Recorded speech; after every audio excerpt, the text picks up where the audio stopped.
Hello കുട്ടീസ്, ഇന്ന് പൂയമായിരുന്നു. എല്ലാ വർഷത്തെ പോലെയല്ല, ഇക്കൊല്ലം ഇവിടെ 4-ാം തീയതിയാണ് പൂയ ആഘോഷിക്കുന്നത്. പക്ഷേ പൂയം നാളായതുകൊണ്ട് തന്നെ ചിന്തുപാട്ടിൻ്റെയും താളത്തിൻ്റെ അകമ്പടിയോടുകൂടി ഭസ്മക്കാവുടെയും ഒരു കുടം പാലും അഭിഷേകത്തിനായിട്ട് അമ്പലത്തിലോട്ട് കൊണ്ടുപോകുന്നുണ്ടായിരുന്നു. അമ്മ താലം പിടിച്ച് താളത്തിനൊപ്പമാണ് അമ്പലത്തിലോട്ട് പോയത്. ഞാൻ പിള്ളേർക്ക് ഇതൊക്കെ കാണിച്ചു കൊടുക്ക് പതുക്കെ കുളിപ്പിച്ച് അമ്പലത്തിലോട്ട് വണ്ടിമേലാണ് കൊണ്ടുപോയത്.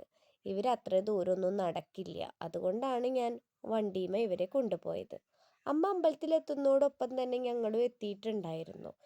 അത് കഴിഞ്ഞ് അമ്മയും പിള്ളേരും അഭിഷേകത്തിനായി ഉള്ളിൽ കയറി അഭിഷേകമൊക്കെ ചെയ്തു. ചിന്തപാട്ടിൻ്റെ വന്ന പിള്ളേർ ശൂലം കുത്തുന്നത് കണ്ടപ്പോൾ കാശിക്കുട്ടന് പേടിയായി. അപ്പം ഞങ്ങൾ പുറത്ത് നടന്നു.